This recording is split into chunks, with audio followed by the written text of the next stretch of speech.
Obrigada, Sr. Presidente, Srs. Membros do Governo, Srs. Deputados. De facto, o Sr. Ministro disse aqui hoje que quem quer saber pergunta.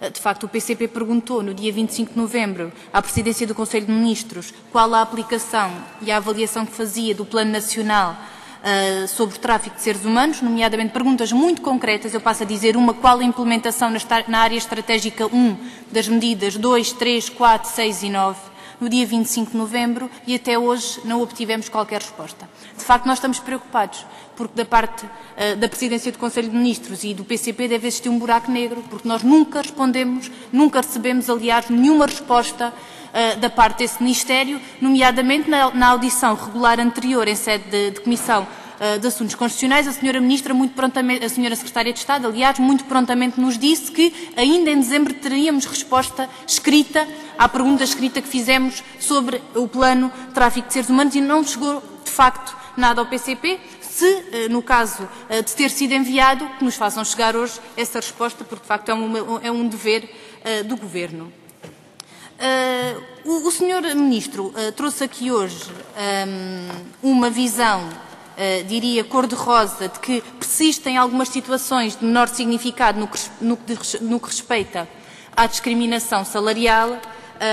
Eu diria, Sr. Ministro, que não são situações de menor significado. A situação das mulheres e da desigualdade entre homens e mulheres também no local de trabalho não tem estado, de facto, a diminuir. É um problema que persiste, e persiste de forma muito gravosa. Nomeadamente o contrato coletivo da Cortiça. Já tive a oportunidade de fazer esta pergunta ao Sr. Ministro e à Sra. Secretária de Estado, e como não obtive resposta, volto a perguntar. O contrato coletivo da Cortiça prevê uma discriminação expressa entre mulheres e homens para a mesma função de 97 €.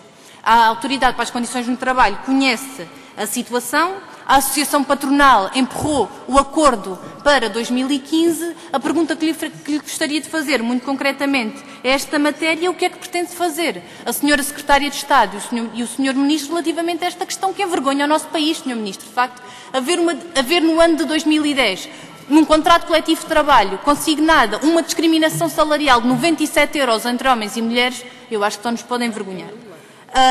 Relativamente à questão do desemprego, da precariedade, que atinge particularmente as mulheres e de forma muito grave, pode existir, de facto, muita propaganda em torno da igualdade por parte deste Governo e deste Ministério.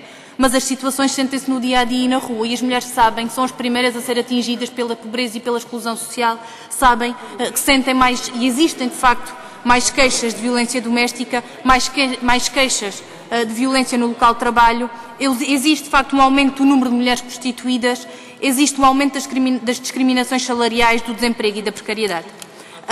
De facto, não são números do PCP, não são comunistas que o dizem. Creio que a doutora Maria Pilar Gonzalez, da Faculdade de Economia do Porto, não é membro nem militante do PCP, mas diz no estudo seu que, e se entre os mais velhos a discriminação tem-se mantido estável, já as jovens são mais atingidas. Entre elas, a discriminação representa uma percentagem cada vez mais significativa da diferenciação salarial. É um artigo do Jornal de Notícias que terei todo o gosto de fazer chegar à mesa para que o Sr. Ministro nos possa, de facto, responder a esta matéria.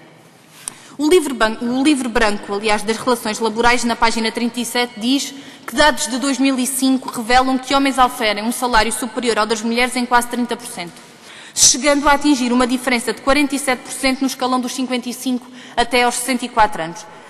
A questão que lhe gostaria de colocar, Sr. Ministro, é que medidas, de facto, o seu Ministério tem para apresentar ao país que permitam de concluir que há uma resposta forte e efetiva por parte do Governo no que diz respeito à discriminação salarial.